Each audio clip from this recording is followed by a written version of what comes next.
I can't help but chuckle at the bizarre world I was unwittingly inducted into.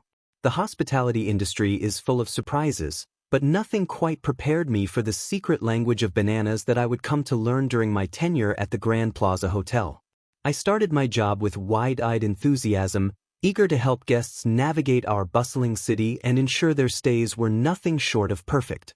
Little did I know that beneath the surface of polite requests for restaurant recommendations and theater tickets lay a whole underground network of coded communications. It began innocently enough. A few weeks into my job, a suave gentleman in an impeccable suit approached my desk. With a charming smile, he casually asked, "Any good banana stands nearby?" I was momentarily confused. Our hotel was in the heart of the financial district, not exactly known for its fruit vendors. I started to recommend a nearby supermarket when my colleague, George, smoothly interjected and took over the conversation. Later that night, as we were closing up the concierge desk, George pulled me aside. George explained that bananas were often used as a code word for various illicit or unconventional requests. "Any good banana stands nearby" was typically a discreet way of asking where one might procure drugs. "I love banana splits" was an even more eyebrow-raising request, usually indicating a desire for escort services. At first, I was shocked. Surely this couldn't be as common as George was implying. But as the weeks went by, I started to notice the pattern. Guests from all walks of life, businessmen, tourists, even the occasional celebrity, would approach with a twinkle in their eye and bananas on their lips. It was a delicate dance, learning to navigate these requests. Our job as concierges was to assist guests with their needs, but we also had to maintain the hotel's reputation and, of course, stay within the bounds of the law. George taught me the art of the polite deflection, how to play dumb when necessary, and when to firmly but discreetly shut down inappropriate requests. As time went on, I became more adept at deciphering the code. Different variations on the banana theme often indicated specific requests. Green bananas might refer to marijuana, while ripe bananas could mean something stronger. The world of banana splits had its own complex taxonomy that I tried my best to avoid engaging with altogether. The frequency of these coded requests was truly surreal. On busy nights, it sometimes felt like every other guest was speaking in fruit-based innuendos. It was a side of human nature I hadn't been exposed to before, and it both fascinated and dismayed me. There were moments of humor amidst the moral ambiguity. I'll never forget the elderly couple who spent 5 minutes earnestly discussing their desire for a banana feast before I realized they were actually talking about food. Or the flustered businessman who, after a confusing exchange about banana bread, finally blurted out that he was looking for adult entertainment, his face as red as a tomato, or should I say, as yellow as a banana. But for every humorous encounter, there were sobering ones as well. I saw the desperation in the eyes of addicts seeking their next fix, the loneliness of travelers looking for companionship in all the wrong places. It was a stark reminder of the human struggles that often lay behind the polished facades of our upscale clientele. As I became more experienced, I developed my own techniques for handling these situations. I learned to read body language, to pick up on subtle cues that might indicate whether a guest was genuinely talking about fruit or something more nefarious. I became adept at steering conversations away from dangerous territory and finding legal, above-board alternatives to satisfy guests' needs. But even with all my experience, I wasn't immune to misunderstandings. Which brings me to the night that would forever change my approach to the banana code. Requests and deftly sidestepped a handful of coded ones when a well-dressed businessman approached my desk. He had an air of importance about him, the kind that usually meant a generous tip was in my future if I played my cards right. I plastered on my most professional smile and prepared to launch into my well-rehearsed spiel about our hotel's policy against facilitating any illegal activities. But before I could speak, the man continued. I hesitated. This was new.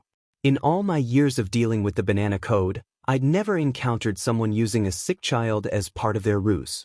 It seemed a bit too elaborate, too specific. But then again, I'd seen guests go to great lengths to get what they wanted. The man must have sensed my hesitation because he leaned in even closer, his voice dropping to a whisper. I steeled myself and leaned in, matching his conspiratorial tone. The change in the man's demeanor was instant and shocking. His face flushed a deep red, a look of confusion and embarrassment replacing his earlier smoothness. "What? No, you don't understand. I literally need a banana. For my daughter. She's upstairs in our room, and her blood sugar is low." Don't hotels usually have fruit available? As the reality of the situation dawned on me, I felt a wave of horror wash over me. This man hadn't been using any code. He had genuinely been asking for a banana for his diabetic daughter, and I had just insinuated, "Oh God." I stammered out an apology, my own face now burning with shame. I explained that we didn't have a kitchen open at this hour but quickly offered to direct him to the nearest 24-hour grocery store. The man, still flustered but now understanding the misunderstanding, nodded gratefully and hurried off to find the much-needed fruit. As I watched him leave, I felt a profound sense of embarrassment and regret. In my zeal to interpret the banana code correctly, I had completely misread an innocent, urgent request. I had potentially delayed help for a child in need, all because I was too caught up in the world of innuendo and hidden meanings. This incident served as a powerful wake-up call. It made me realize that in my efforts to navigate the murky waters of coded requests, I had become perhaps too cynical, too quick to assume the worst in people. I had forgotten that sometimes, a banana is just a banana. From that night on, I approached every request with renewed caution and open-mindedness. I stopped assuming I knew what guests were really asking for and started taking their words at face value, at least initially. If their requests turned out to be coded, I would deal with that when it became clear. But I would no longer risk misinterpreting a genuine need. This new approach led to its own set of amusing situations. There was the time I earnestly recommended a local ice cream parlor to a guest who asked about banana splits, only to have them awkwardly explain they meant something quite different. Or the occasion when I spent 10 minutes helping a confused tourist locate a farmer's market for fresh bananas, only to realize halfway through that he was trying to buy marijuana.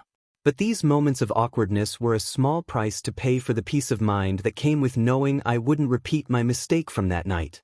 I would never again risk delaying help to someone in need because I was too caught up in decoding hidden messages. As I continued in my role as concierge, I found that this more open approach actually made me better at my job. Guests appreciated my straightforwardness, and I found I was able to build more genuine connections with them. And when it came to those who were indeed using the banana code, my new method of taking things at face value often led them to be more direct about their actual requests, which I could then address appropriately. Looking back on my time as a hotel concierge, the banana code remains one of the most surreal aspects of the job. It opened my eyes to a hidden world operating just beneath the surface of polite society, a world with its own language and rules. But more importantly, it taught me valuable lessons about assumption, communication, and the importance of taking people at their word.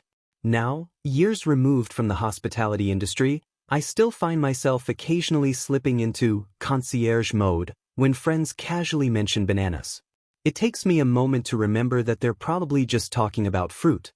But then I smile, thinking back on the bizarre world I was once part of, and the important lessons it taught me about human nature, compassion, and the unexpected complexities of the service industry.